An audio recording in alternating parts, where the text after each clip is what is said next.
1952 में जनसंघ की स्थापना हुई और बहुत कठिनाइयों के बाद हिंदुस्तान की राजनीति में हमें उपहास, अपमान, अप्रतिष्ठा इसका सामना करना पड़ा।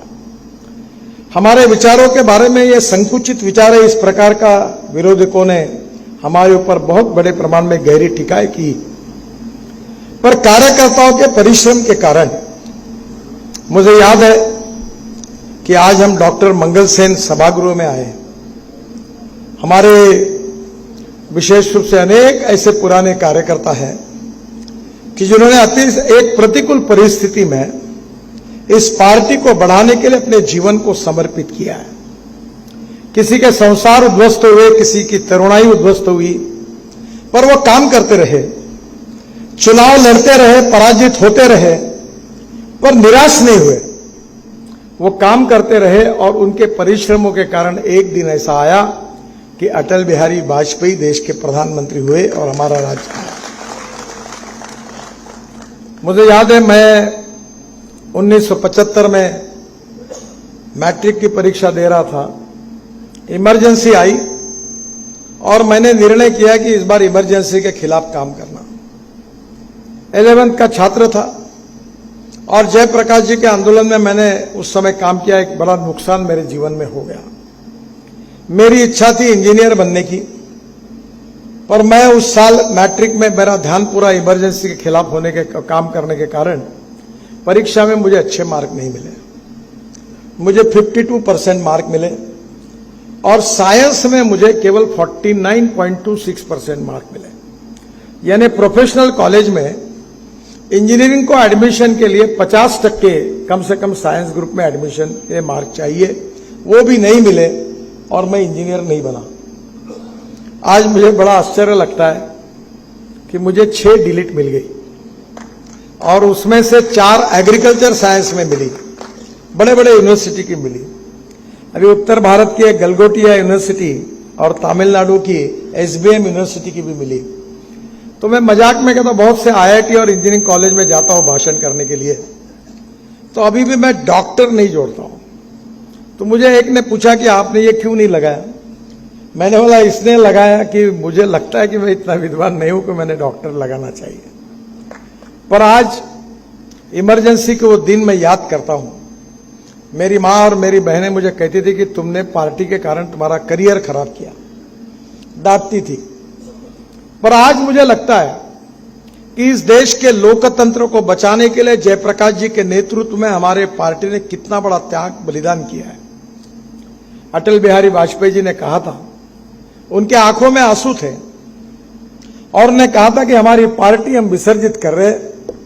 जिस पार्टी को, जिस विचारों से, जिस निष्ठा से हमने जीवन भर काम किया, उस पार्टी का विसर्जन करते हुए जनता पार्टी में हमें बहुत वेदनाएं हो रही है।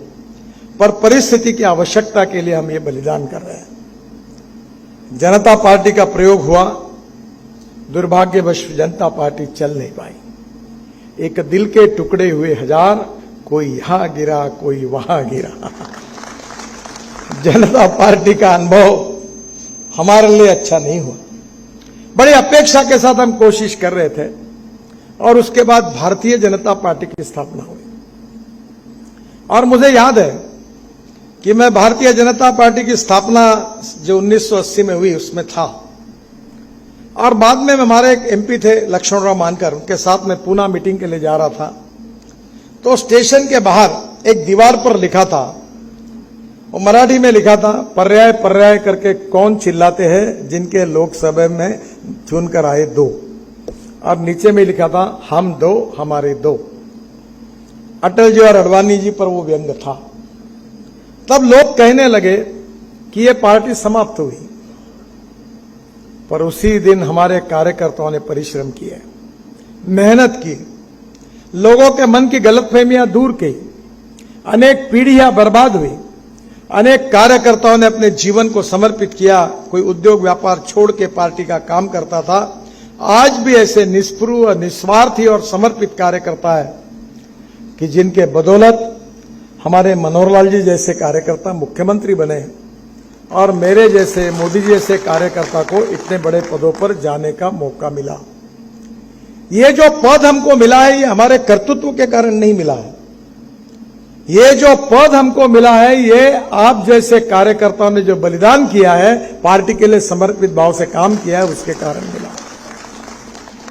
और कार्यकर्ता काम क्यों करता है? कोई पैसे मिलते हैं, कोई मान सम्मान मिलता है। अनेक बार आता है कार्यकर्ता बोलते हैं भाई आजकल हमारे यहाँ Z+ सिक्योरिटी है, कोई नजदीक नहीं आने देता। अब कार्यकर्ताओं को क्या पता Z+ और क्या है, वो फोटो निकालना चाहते हैं।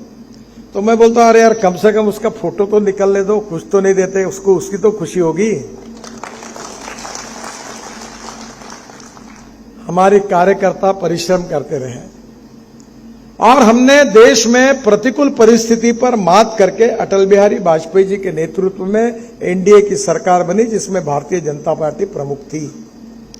और आज इतिहास ये हुआ कि 2014 में मोदी जी के नेतृत्व में हमारे पार्टी को प्रचंड बहुमत मिला और आज भारतीय जनता पार्टी की सरकार 9 साल हमने पूरे किए और इस देश में हमने काम किया है।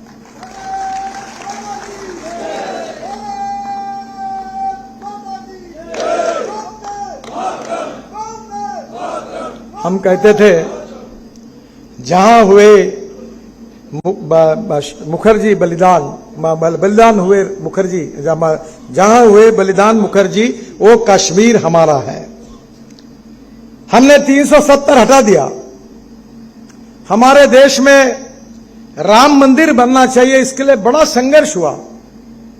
राम जन्मभूमि के ऊपर सुप्रीम कोर्ट का निर्णय लगा और देश की अस्मिता थी। प्रभु रामचंद्र हमारे प्रेरणा के स्तोत्र थे, हमारे सांस्कृतिक विरासत के प्रमुख थे। भगवान रामचंद्र जी का भव्य मंदिर का निर्माण वो भी पूरा हुआ। मुझे याद है कि मुझे बहुत से कार्यकर्ता पूछते थे आंदोलन में कि मेरी उम्र हो गई है, क्या मेरे जीवन में मुझे राम मंदिर देखने के लिए मिलेगा? उसके लिए कितने लोगों ने कुर्बानी दी। आज राम मंदिर का भी सपना पूरा हुआ।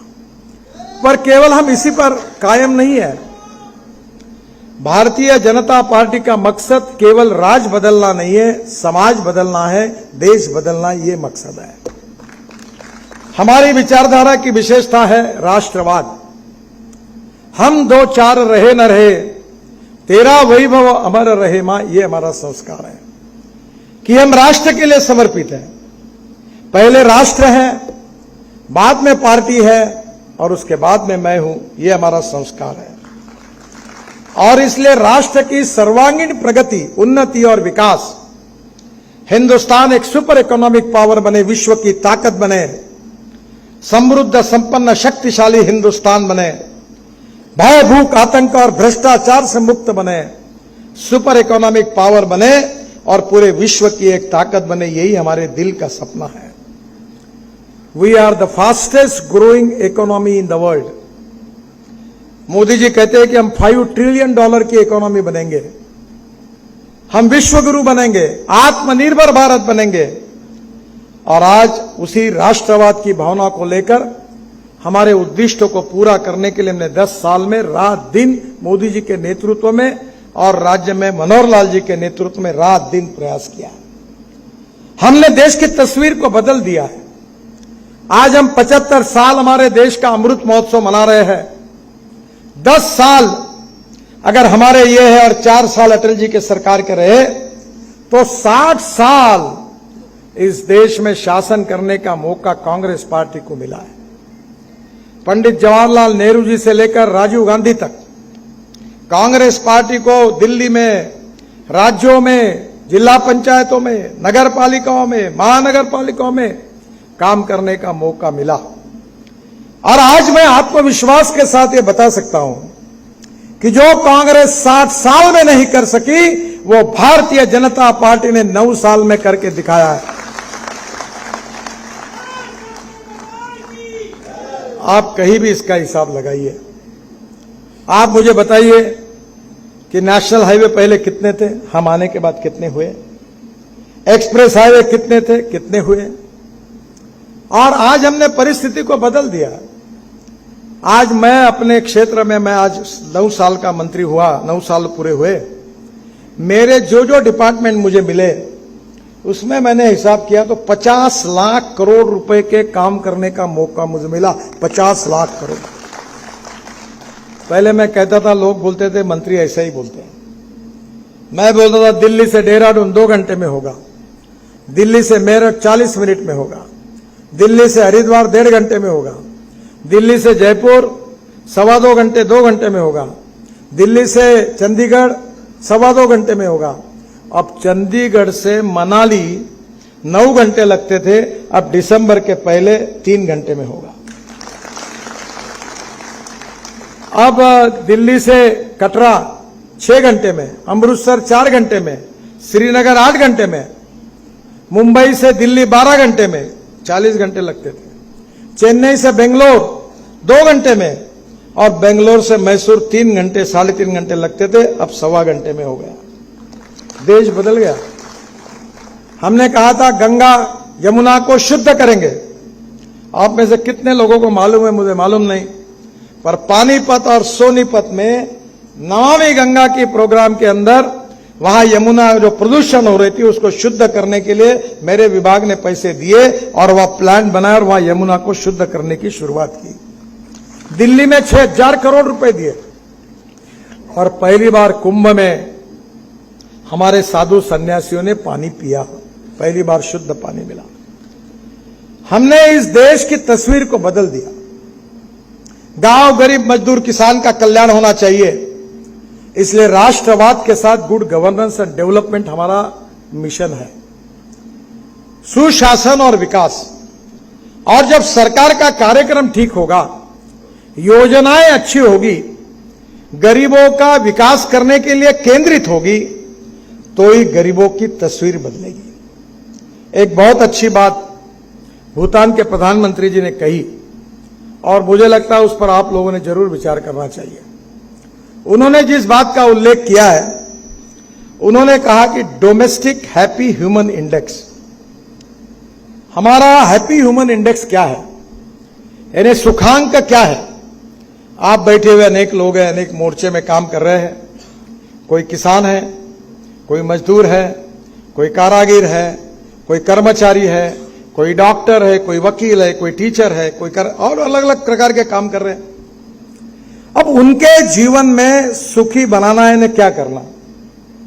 तो उन्होंने इसकी व्याख्या दी कि जितने लोग हैं उनको मेडिकल स्वास्थ्य विषयक योजनाओं में सभी सुविधाएं प्राप्त होनी चाहिए। आज हार्ट का ऑपरेशन गरीब का होना चाहिए। हमने ऐसी योजना बनाई कि लाखों करोड़ों लोगों को उसका फायदा हो रहा। आयुष्य योजना। आज हमारे यहां कितने गरीब लोग हैं, उनके हार्ट के ऑपरेशन हो रहे हैं। कितने दिव्यांग हैं, उनको साहित्य हमने बांटा है। करीब 3 करोड़ लोगों को घर बनाकर दिए हैं। 12 करोड़ टॉयलेट बना के दिए हैं। किसानों के घर में हमारा अनुदान डायरेक्ट उनके अकाउंट में पहुंच जाता है। हमारी महिलाएं कोयला और लकड़ी जलाती थी, उनके घर में 9 करोड़ से ज्यादा लोगों को हमने गैस सिलेंडर दिया है। ये सब बातें क्या है। बच्चों को अच्छी स्कूल चाहिए, 24 घंटे बिजली चाहिए, खेत को पानी चाहिए, जवान आदमी के हाथों को काम चाहिए। ऐसे एक एक सेक्टर की उसको जीवन को सुखी समृद्ध करने की कितनी बातें हो सकती है, उसका अध्ययन हमने करना चाहिए। और वो सब बातें हम कैसे करेंगे। एक रूलिंग पार्टी में सुशासन के द्वारा जनता का गरीब कल्याण कार्यक्रम कैसा हम आगे ले जाएंगे। और इसी भाव के आधार पर अनेक योजनाओं के द्वारा हमने ये काम किया है और उसके परिणाम भी दिख रहे हैं। मुझे बहुत खुशी है कि इन सब में हमारा अंत्योदय जो है, जो सामाजिक आर्थिक चिंतन है, वो हमारा उद्दिष्ट है। अंत्योदय का विचार पंडित दीनदयाल उपाध्याय जी ने हमको दिया। इस विचार में उन्होंने क्या कहा था। उन्होंने कहा था कि समाज का जो आखिरी पायदान पर खड़ा है, जो व्यक्ति ऐसा खड़ा है, गरीब है, शोषित है, जिसके पास खाने के लिए रोटी नहीं है, शरीर पर कपड़ा नहीं है, रहने के लिए घर नहीं है, और जो सामाजिक आर्थिक शैक्षणिक रूप से पिछड़ा हुआ है, उस व्यक्ति को हम केंद्र बिंदु मानेंगे। उस दरिद्र नारायण को हम भगवान मानेंगे और हम उसकी निरंतर सेवा करते रहेंगे। और जिस दिन उसको रोटी कपड़ा मकान मिलेगा, उसी दिन हमारा कार्य पूरा होगा, ऐसा हम समझेंगे। यही हमारी चिंता है, चिंतन है। हमारी संस्कृति क्या कहती है? हम कहते विश्व का कल्याण हो। हम कभी नहीं कहते मेरा कल्याण पहले हो, बाद में विश्व का कल्याण हो। हमारी साहित्य, संस्कृति, इतिहास, विरासत जो भारतीय संस्कृति के रूप में हमको मिली है, हम ये कहते हैं कि विश्व का कल्याण हो।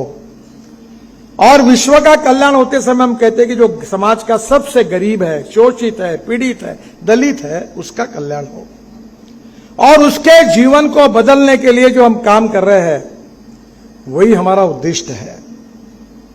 हम अनेक मोर्चों में काम करते हैं, अलग अलग प्रकार की जिम्मेदारियां हमारे पास है।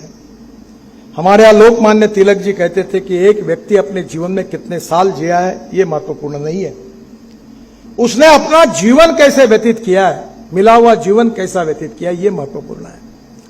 हमारे जीवन में जो 3 उद्देश्य भारतीय जनता पार्टी ने रखे, आज हम सत्तारूढ़ पार्टी के कार्यकर्ता हैं। लोकतांत्रिक प्रणाली पर हमारा विश्वास है और हमारा लोकतंत्र 4 स्तंभों पर खड़ा है। Legislative wing, executive wing, media और जुडिशरी, ये 4 स्तंभों पर लोकतंत्र खड़ा है। हम दुनिया का सबसे बड़ा लोकतंत्र है और मोदी जी कहते हैं हम मदर ऑफ डेमोक्रेसी है, हम लोकतंत्र की माता है। और इस लोकतंत्र के पद्धति से हमारे राष्ट्र का पुनर्निर्माण करके हुए हमारे राष्ट्र को सुखी, समृद्ध, संपन्न बनाने के लिए काम करने का कार्यक्रम, आह्वान हम सबके सामने है। मुझे बहुत खुशी है कि आप में से अलग अलग क्षेत्र में आप आघाड़ी के कार्यकर्ता के रूप में काम करते हैं। हमारी सरकार ने हर व्यक्ति के लिए योजना बनाई है।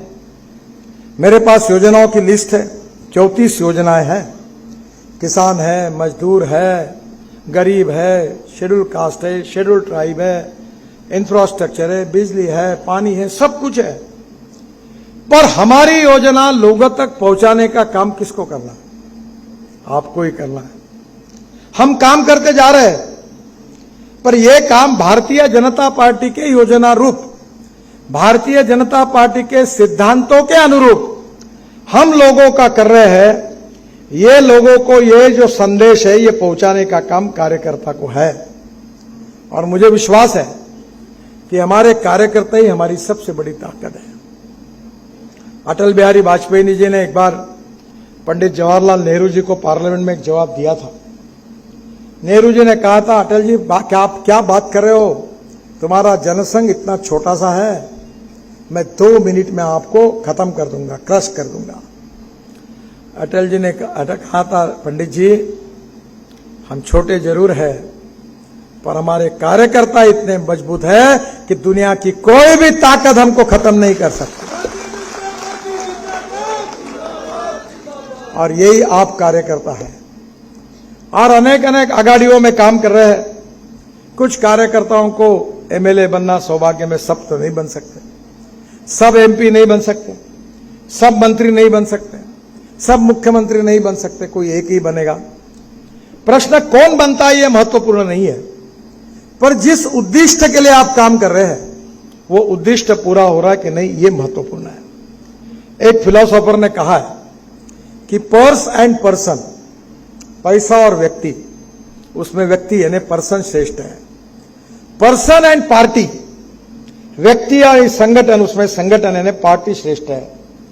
और पार्टी एंड फिलॉसफी, संगठन और विचारधारा, इसमें विचारधारा बड़ी है। जैसे हम खाना खाते हैं, वैसे हमारे मन को, हमारी आत्मा को, हमारे मस्तिष्क को प्रेरणा देने वाला काम विचार करता है। विचार हमारे दिलों में छुपा हुआ रहता है और विचार हमारे जीवन का कन्विक्शन होता है, उसके लिए हम काम करते हैं।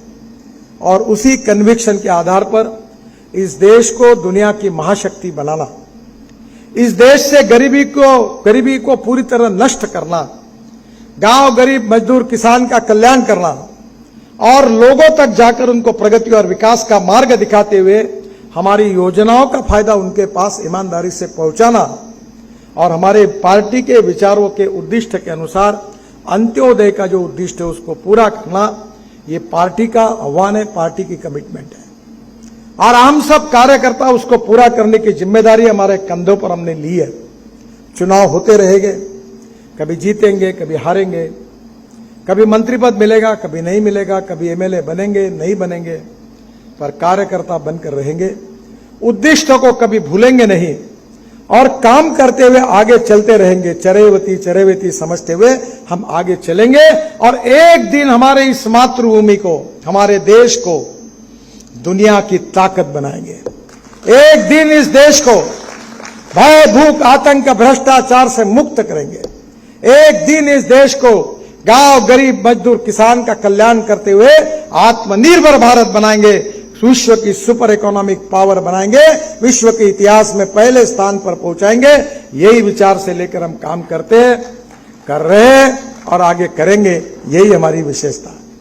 मुझे बहुत खुशी है कि आप सब कार्यकर्ता बहुत अच्छा काम कर रहे हैं और निश्चित रूप से सरकार की योजनाओं का जो अमल बजावनी हमको करनी है, इम्प्लीमेंटेशन करना है, उसके ऊपर आपका भी ध्यान है और आप और सरकार, हम सब लोग मिलकर इस उद्देश्य को निश्चित रूप से पूरा करेंगे। उसमें आप सबकी ताकत काम में आएगी। इसी भाव के साथ आप सबको बहुत बहुत शुभकामनाएं देता हुआ मैं अपनी बात को समाप्त करता हूं, क्योंकि और एक कार्यक्रम में मनोहर लाल जी को और मुझे जाना है। बहुत बहुत धन्यवाद। नमस्कार।